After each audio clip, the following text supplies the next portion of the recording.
இயேசு கிறிஸ்துவின் இனிய நாமத்தில் வாழ்த்துக்கள். ஏசாயா தீர்க்கதரிசியின் புஸ்தகம் 52வது அதிகாரத்தை இந்த நாளிலே தியானிக்கப் போகிறோம். சிறைப்பட்டு போன பாபிலோனில் சிறையாக்கப்பட்ட மக்கள் 70 வருடங்கள் கழித்து தேவனால் மீட்கப்படுவதையும் அவரது நாமத்தின் நிமித்தம் எருசலேம் மீண்டும் கட்டப்படுவதையும் ஏசாயா இங்கே தரிசனமாக கண்டு அவர் எழுதுகிறதை நாம் பார்க்கிறோம். எலும்பு எலும்பு சீயோனே, உன் வல்லமையை தரித்துக்கொள். பரிசுத்த நகரமாகிய எருசலேமே, உன் அலங்கார வஸ்திரங்களை உடுத்திக்கொள். விருத்த சேதனம் இல்லாதவனும் அசுத்தனும் இனி உன்னிடத்தில் வருவதில்லை என்று அவர் தொடங்குகிறதை பார்க்கிறோம்.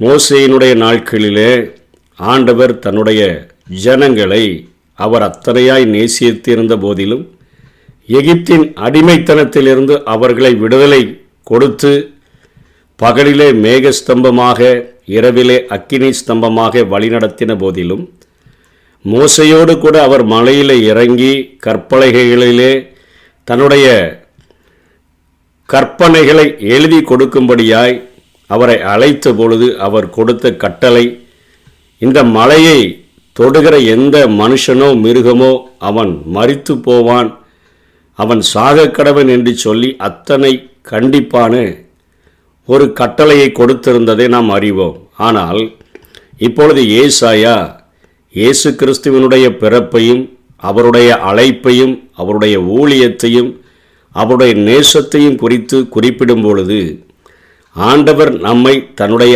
அருகிலே வைத்து கொள்ள விரும்புகிறவர் என்கிற காரியத்தையும் இந்த அதிகாரங்களிலே அவர் சொல்லாமல் இல்லை. எப்படி புதிய ஏற்பாட்டில் இயேசு கிறிஸ்து இந்த பூமியில் இறங்கி வாழும் பொழுது மனிதர்களோடு கூட மனிதர்களாக அவர் உண்டு உறங்கி மகிழ்ந்ததை பார்க்கிறோம்.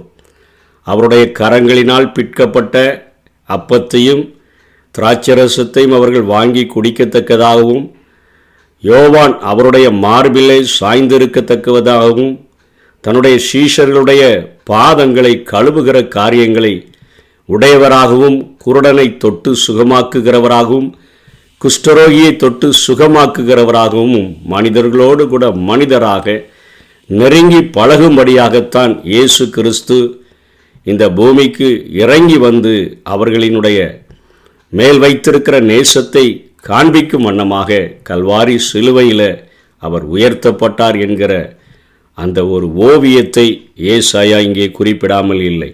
இங்கே முதலிலே எலும்பு எலும்பு சீயோனே, உன் வல்லமையை தரித்துக்கொள் என்று சொன்னால் அங்கே பாபிலோனினுடைய சிறையிருப்பில் இருக்கிற ஜனங்களே, நீங்கள் நித்திரையை விட்டு எழுந்திருக்கத்தக்க வேலையாயிற்று, நீங்கள் பகலுக்குரியவங்களாக நடந்து கொள்ளணுமே அப்படின்னு சொல்லி பகல் விடிந்து விட்டபடினால நீங்கள் எழும்புங்க, உங்களுக்கென்று சிறையிருப்பின் காலம் முடிந்து விட்டது, ஆகவே நீங்கள் தான் எழும்பணும் அப்படின்னா நீங்கள் ஜெபி என்கிறது போல நமக்கு கொடுக்கப்படுகிற கட்டளையாகவும் அவர்களுக்கு அந்த நாட்களிலே புறப்படுவதற்கு அவர்கள் எழும்பும்படியான கட்டளையாகவும் இங்கே ஏசாயா தொடங்குகிறார். சீயோனே, உன் வல்லமையை தரித்துக்கொள். ஜெபிக்கிற எந்த ஒரு மனுஷனும் ஆண்டவுடைய வல்லமையினால் ஒவ்வொரு நாளும் நிச்சயமாக அவன் நிரப்பப்பட முடியும். பரிசுத்த நகரமாகிய எருசலேமே, உன் அலங்கார வஸ்திரங்களை உடுத்திக்கொள் என்று சொல்கிறார். அதாவது ஊருக்கு புறப்படுகிறவர்கள் தங்களிடத்தில் இருக்கக்கூடிய ஒரு நல்ல விலையேறப்பட்ட வஸ்திரங்களை உடுத்தி கிளம்புகிறத நம்ம பார்க்கிறோம். இங்கே 70 வருடங்கள் கழித்து தங்களுடைய தேசத்துக்காக கோரேஸ் அரசனால் கட்டளை பிறந்து அவர்கள் கிளம்புகிறார்கள்.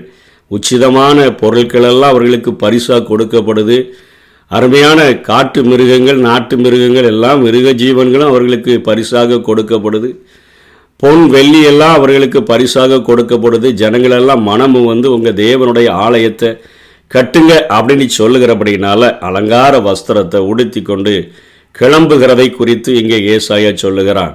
இன்றைக்கு ஆவிக்குரிய வாழ்க்கையில் வாழ்கிற நம்ம ஒருவேளை அந்த பன்றியை மேய்க்கிற நிலைமைக்கு தள்ளப்பட்ட ஒரு இளைய குமாரனை போல இருந்தாலும், நம்முடைய உடம்பெல்லாம் தவிட்டினுடைய நாற்றமும் பன்றிகளின் நாற்றமும் இருந்தாலும் அவைகளையெல்லாம் கழுவி பரிசுத்தப்படுத்தி ஒரு புதிய வஸ்திரத்தை எப்படி ஒரு தகப்பன் இளைய குமாரனுக்கு கொடுத்தாரோ அதே போல ரட்சிப்பின் வஸ்திரத்தை ஆண்டவர் நம்முடைய நாற்றமெல்லாம் ஜீவ ரத்தம் கொண்டு கழுவி நம்மை பரிசுத்தப்படுத்துகிற காரியமாக ஆவிக்குரிய அர்த்தத்தையும் இந்த வசனங்கள் நமக்கு சொல்லி கொடுக்காமல் இல்லை. அசுத்தனும் விருத்த சேதனும் இல்லாதவனும் உன்னிடத்தில் கடந்து வருவதில்லை அப்படின்னா, அந்த நாட்களில் விருத்த சேதனம் ஆண்டவரோடு கூட உடன்படிக்கை பண்ணுகிறதற்கு அடையாளமாக சொல்லப்பட்டுச்ச. இந்த நாட்களில் ஆண்டவரோடு கூட உடன்படிக்கை பண்ணாத, ஆண்டவருடைய பிள்ளைகளாய் இல்லாத, அசுத்தர்களாய் வாழ்கிற ஒரு மனுஷனும் அவன் தன்னுடைய மனசின் விருப்பத்தில் உனக்கு எந்த கெடுதலும் செய்ய நினைச்சாலும் அவனால் உனக்கு செய்ய முடியாது. ஏன்னா நீ தேவ சன்னிதானத்தில் ஒவ்வொரு நாளும் ஜெபிக்கிறவனாக, வல்லமையை தரித்தவனாக, ரட்சிப்பின் வஸ்திரத்தை உடுத்தினவனாக இருக்கிறபடினால அவர்கள் உன் வாழ்க்கையில் உன்னை தொந்தரவு செய்ய முடியாது. என்னுடைய பெர்மிஷன், என்னுடைய அனுமதி இல்லாமல் ஒரு காரியத்தையும் செய்ய முடியாது. நாட் ஃபார் சேல் என்கிற ஒரு ஸ்டிக்கரை நான் உன்னிடத்தில் போட்டு விட்டபடினால அவன் உன்னை தொட முடியாது. எப்படி நம்ம ஃபார் சேல் என்று போட்டால் தெருவில் போகிறவங்கெல்லாம் அந்த லேண்டு அதெல்லாம் அந்த வீடு என்ன அப்படின்னு பார்க்க வருவாங்களோ, அதே போல் நம்ம ஆண்டவருக்கென்று நம்ம பரிசுத்தப்படுத்தாமல் இருந்தோன்னு சொன்னால் தெருவில் போகிற எல்லா காரியங்களும் உள்ளே பார்க்கும். ஆனால் நாட் ஃபார் சேல் அப்படின்னு போட்டால் யாரும் வர முடியாது. ஆண்டவர் அத்தனையாக நம்மை பாதுகாக்கிறவராக இருக்கிறார். ஒருவேளை நம்ம பயன்படாமல் இருந்தோம்னா ஒவ்வொரு நாளும் நம்ம அறியாமல் நம்ம மேலே தூசிகள் நம்ம மேலே படியக்கூடும். தூசியை விட்டு எழுந்திரு என்றும் இங்கே பேசுகிறதை பார்க்கிறோம். எருசலேமே வீற்றிரு, நீ இனிமே அடிமையாக இல்லை, நீ உட்கார்ந்து இருக்கும்படியாக, உன்னுடைய சொந்த தேசத்தில் நீ வீற்றிருக்கும்படியாக நீ அழைக்கப்பட்டிருக்கிற அந்நிய தேசத்தில் நீ அடிபாடுபட்டது போதும் என்கிறது போல இங்கே ஏசாயா பேசிவிட்டு, சிறைப்பட்டு போன சீயோன் குமாரத்தியே, உன் கழுத்தில் உள்ள கட்டுகளை அவிழ்த்து விடு. எகிப்தில் உள்ள அடிமைத்தனத்தை நீ பிறப்பின் நிமித்தமாகவே நீ பாவத்தின் அடிமைத்தனத்தில் பிறந்த, அங்கே மீட்பதற்கு நான் மோசே என்கிற ஒரு இரட்சகனை அனுப்பி உன்னை ஓங்கிய புயத்தினாலும் பலத்த கரத்தினாலும் உன்னை கொண்டு வர வேண்டியதாக இருந்தது. இங்கே நான் உனக்கு ஒரு இரட்சகரை அனுப்ப வேண்டியதில்லை. கோரேசே அவன் ஆர்டர் போடுவான், நீங்கள் போகலாம், யார் யாருக்கு விருப்பமோ போகலாம். இன்றைக்கு நம்ம கொழுத்து போய் பாவம் செய்து சிறையிருப்பில் சிக்கி கொண்டோன்னு சொன்னால் நம்ம தான் அங்கேருந்து விடுதலை செய்கிறதற்கான முயற்சியை எடுக்கணும். ஆண்டவர் அழைப்பு மட்டும்தான் கொடுக்க முடியும்.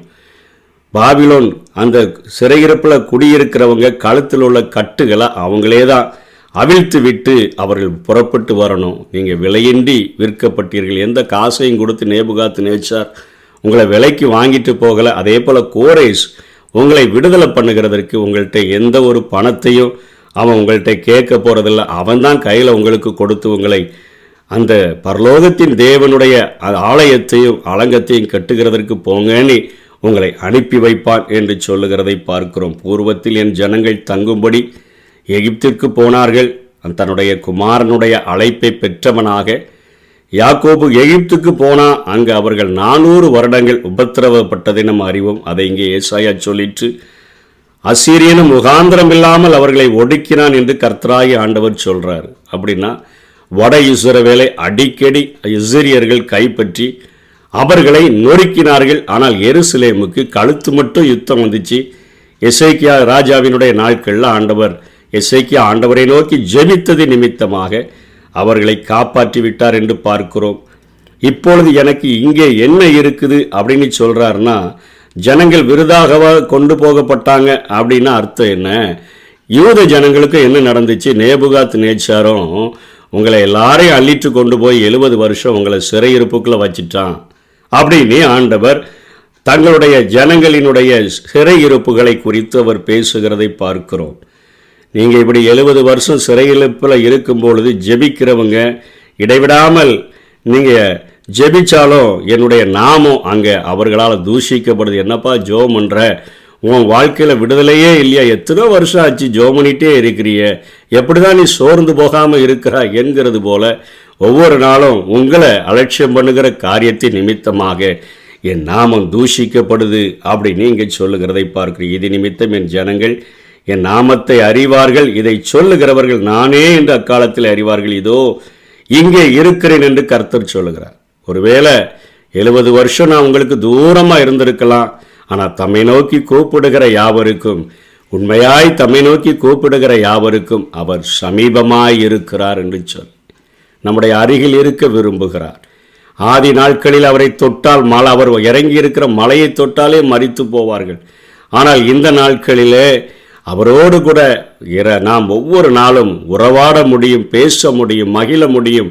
அவருடைய மார்பிலை சாய்கிற ஒரு அனுபவத்தை பெற்றவர்களாக யோவானை போல கூட நாம் வாழ முடியும். அப்படிப்பட்ட கிருபைக்காக ஆண்டவர் அழைக்கிறதையும் இங்கே சொல்லுகிறதை பார்க்கிறோம். அதற்கு அடுத்த வசனத்தில் சமாதானத்தை கூறி நற்காரியங்களை சுவிசேஷமாக அறிவித்து ரட்சிப்பை பிரசித்தப்படுத்தி உன் தேவன் ராஜரீகம் பண்ணுகிறார் என்று சீயோனுக்கு சொல்லுகிற சுவிசேஷகனுடைய பாதங்கள் மலைகளின் மேல் எவ்வளவு அழகானவைகள். உன் ஜாமக்காரனுடைய சத்தம் கேட்கப்படும், அவர்கள் சத்தமிட்டு ஏகமாய் கம்பியிருப்பார்கள். ஏனென்றால் கர்த்தர் சீயோனை திருப்பி வர பண்ணும் பொழுது அதை கண்ணார காண்பார்கள். இது எதை குறிக்குதுன்னு சொன்னால், அந்த நாட்களில் அவர்கள் பெரிய பெரிய டவர் அமைத்து அதிலே ஜாமக்காரர்களை நிறுத்தி வைத்திருப்பார்கள். இப்போ 70 வருஷம் ஜாமக்காரர்களுக்கு வேலையே இல்லை. பட்டணத்தில் வயதான ஒரு சில ஆட்கள், இயலாதவர்கள் தான் இருக்கிறாங்க. நல்லவர்களை எல்லாத்தையும் அழைச்சி கொண்டு போயிட்டாரு, அங்கே பாபிலோனுக்கு சிறை பிடித்து கொண்டு போயிட்டாரு.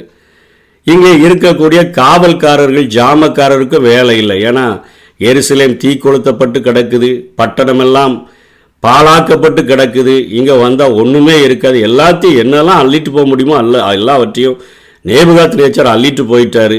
இப்போ அதனால் இந்த 70 வருடங்கள் கழித்து இவர்கள் விடுதலை பெற்று வரும் பொழுது அந்த நாட்களிலே கழுதைகளிலே இல்லை குதிரைகளிலே அவர்கள் நற்செய்தியை கொண்டு வருவார்கள்.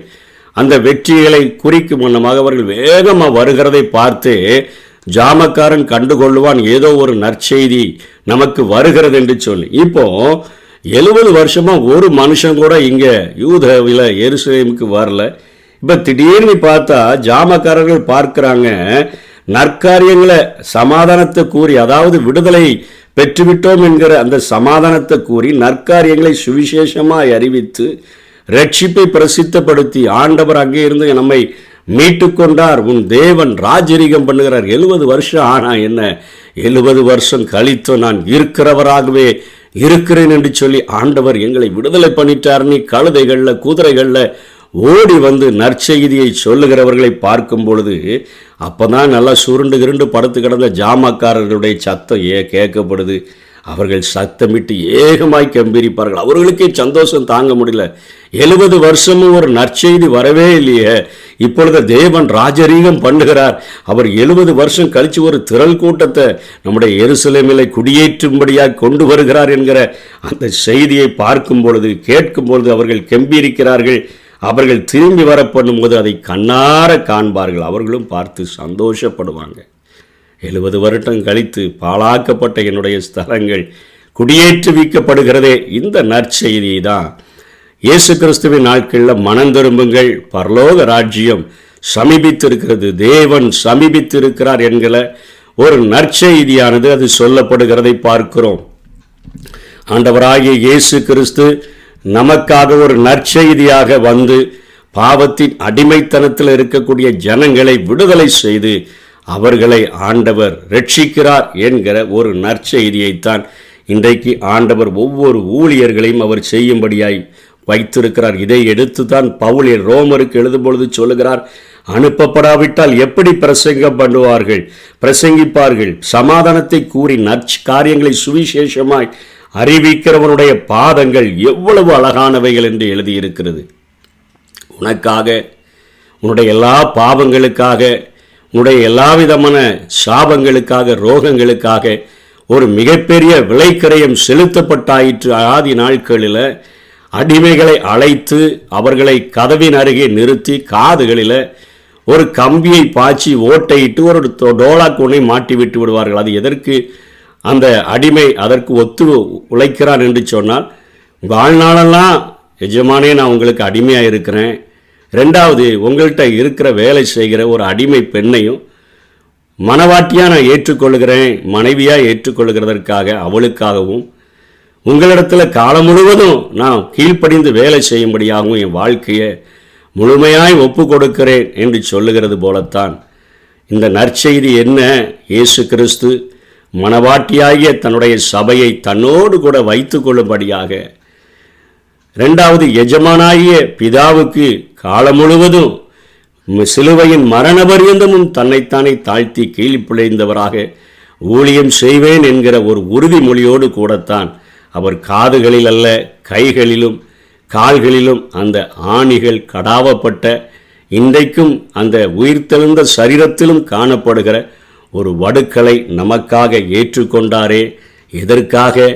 உன்னை மணவாட்டியாக மாற்றும்படியாக என்கிற ஒரு நற்காரியங்களை அனுப்பப்படாவிட்டால் எப்படி பிரசங்கிப்பார்கள்?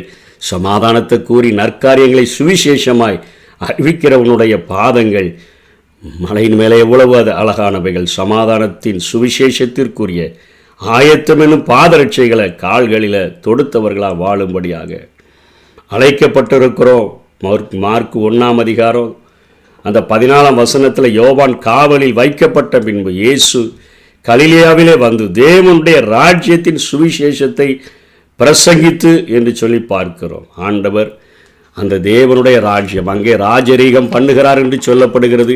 இங்கே பரலோக ராஜ்யம் சமீபித்திருக்கிறது, அதற்கு ஆயத்தமாகுங்கள் என்று சொல்லப்படுகிறது. எருசலேமின் பாழான ஸ்தலங்களே முழங்கி ஏகமாய் கெம்பீரியுங்கள். பாழாக்கப்பட்ட இடம் குடியேற்றி வைக்கப்படுகிறது. தம்முடைய ஜனங்களுக்கு ஆறுதல் செய்து எருசலேமை மீட்டு கொண்டார். எல்லா ஜாதிகளின் கண்களுக்கு முன்பாகவும் கர்த்தர் தம்முடைய பரிசுத்த புயத்தை வெளிப்படுத்துவார். பூமியின் எல்லைகளில் உள்ளவர்கள் எல்லாரும் நமது தேவனுடைய ரட்சிப்பை காண்பார்கள் என்று சொல்லி 11ஆம் வசனம் துரிதப்படுத்துகிறது. புறப்படுங்கள், புறப்படுங்கள், அவிடம் விட்டு போங்கள், அசுத்தமானதை தொடாதிருங்க. கர்த்தருடைய பாத்திரத்தை சுமக்கிறவர்களே அதன் நடுவிலிருந்து புறப்பட்டு போங்கள். நீங்கள் தீவிரித்து புறப்படுவதும் இல்லை, நீங்கள் ஓடி போகிறவர்களைப் போல ஓடி போவதும் இல்லை, திருட்டுத்தனமாக ஓடி போகிறமாய் ஓடி போவதில்லை. கர்த்தர் உங்கள் முன்னே போவார். இஸ்ரவேலின் தேவன் உங்கள் பிறகே உங்களை காக்கிறவராய் இருப்பார். எகிப்து தேசத்திலிருந்து அவர்களை வழிநடத்தின ஒரு ஆண்டவர் அவர்களுக்கு முன்னும் பின்பாக இருந்து பாதுகாத்தது போல இந்த இடத்திலையும் அக்கினி மதிலாக இருந்து உங்களை பாதுகாத்து வழி நடத்துவார். இந்த உலகத்தில் உள்ள அசுத்தமானது எதையும் தொடாதுங்க. அதாவது துன்மார்க்கனுடைய ஆலோசனையில் நடவாமல், பாவிகளுடைய வழியில் நில்லாமல், பரியாசக்கருடைய அந்த பரியாசக்காரனுடைய காரியத்தில் நிற்காம, இரவும் பகலும் அவனுடைய வேதத்தில் பிரியமாக இருக்கிற மனுஷன் பாக்கியவான் என்று வேதம் சொல்லுது. அப்படிப்பட்ட ஒரு வாழ்க்கை வாழும்படியாக, அசுத்தத்தை தொடாதிருக்கும்படியான ஒரு வாழ்க்கையை ஆண்டவர் அழைக்க கொடுக்கிறதை பார்க்கிறோம். 13ஆம் வசனத்தில் இதோ என் தாசன் ஞானமாய் நடப்பார், அவர் உயர்த்தப்பட்டு மேன்மையும் மகா உன்னதமுமாய் இருப்பார் என்று சொன்னார். அவர் தேவனுடைய வலது பார்சத்தில், ஒருவேளை கல்வாரி சிலுவையில் அவர் தொங்கப்படும் பொழுது அவருடைய ஊழியங்கள் ஒரு தோல்வியில் முடிந்தது போல மனிதர்களுக்கு தோன்றலாம். சிலுவையை பற்றிய உபதேசம் கெட்டு போகிறவர்களுக்கு பைத்தியமாக இருக்குது, ஆனால் ரட்சிக்கப்படுகிற நமக்கோ அது தேவ பலனாய் இருக்கிறது. அவர் அப்படிப்பட்ட இயேசு கிறிஸ்து அங்கே தேவனுடைய வலது பார்சத்தில் எபிரேயர் 1:3 உன்னதத்தில் உள்ள மகத்துவமானவருடைய வலது பார்சத்தில் உட்கார்ந்தார் என்று சொல்லி பார்க்கிறோம். எபிரேயர் 8:1 பரலோகத்தில் உள்ள மகத்துவ ஆசனத்தின் வலது பார்சத்தில் உட்கார்ந்திருக்கிறவருமா என்று எழுதப்பட்டிருக்கிறது.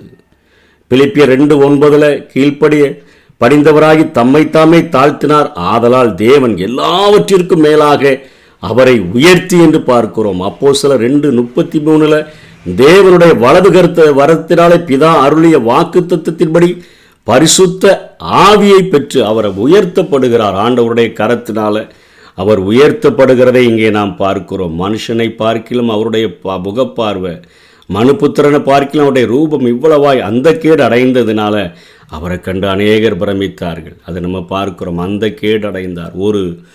அதாவது தாவீது சொல்லுகிறார சங்கீதம் 22:6 நான் ஒரு மனுஷனால ஒரு புழு, மனுஷனால நிந்திக்கப்பட்டு அவமதிக்கப்பட்டு இருக்கிறேன்னு சொல்லி கல்வாரி சிலுவையில் அவர் செல்லுகிறதற்கு முன்னமே நொறுக்கப்பட்டவராக, அடிக்கப்பட்டவராக, சிதைக்கப்பட்டவராக, ஒரு விரும்பப்படத்தக்க ரூபம் இல்லாதவராக, அந்த கேடு அடைந்தவராக கல்வாரி சிலுவையில் தொங்குகிறதை பார்க்கிறோம். ஆனாலும் கூட அவர் என்ன செய்கிறார்? அநேகம் ஜாதிகளின் மேலே அவர் தெளிப்பார் என்கிற காரியத்தை சொல்லுகிறதை பார்க்கிறோம். அந்த நாட்களில் யாத்ராகமம் புஸ்தகம், லேவியராகும் புஸ்தகத்தில் அங்கே மோசே ஆரோனின் மேலும் ஆரோனுடைய வஸ்திரத்தின் மேலும், அதே போல ஆரோனுடைய குமாரர்கள் மேலும் அவருடைய வஸ்திரத்தின் மேலும் பலிபீடத்தின் இரத்தத்தை தெளிக்கும் பொழுது ஆரோனும் அவருடைய குமாரனும் அவருடைய வஸ்திரங்களும் பரிசுத்தம் அடையும் என்று சொல்லப்படுகிறது போல, இங்கே பலிபீடமாகிய கல்வாரி சிலுவையில சிதைக்கப்பட்ட எல்லாம் சொட்டு இரத்தமும் சிந்தப்பட்டது. அந்த இரத்தத்தை எடுத்து அவர் ஜாதிகளின் மேலே அவர் தெளிப்பார் என்கிற காரியம் அநேகர் மேலே படும் பொழுது அந்த இரத்தத்தினால அநேக ஜாதிகள் பரிசுத்தம் ஆவார்கள் என்கிற ஒரு வெளிப்பாடோடு கூட இங்கே ஏசாயா முடிக்கிறதை பார்க்கிறோம். ஆண்டவருடைய பாடுகள், ஆண்டவருடைய சித்திரவதைகள், அவருடைய மரணங்கள், அவருடைய உயிர்த்தெழுதல் இன்றைக்கும் ஒவ்வொரு மனுஷனுக்கும் அத்தியாவசியமான தேவையாக இருக்குது. பாவத்திலிருந்து சிறையிருப்பிலிருந்து விடுதலை பெற்று தேவனுக்கு பிரியமுள்ள சந்ததியாக அவரோடு கூட நெருங்கி வாழ்கிறதற்கு நம்ம முழுமையாக அர்ப்பணிச்சோன்னு சொன்னால் தேவனுடைய ஆசீர்வாதங்களை பரிபூரணமாய் பெற்றுக்கொள்ள முடியும். அவருக்கு பிரியமானவர்களாய் வாழ முடியும். அப்படிப்பட்ட கிருபைகளை தேவன் நமக்கு தந்தருள்வாராக.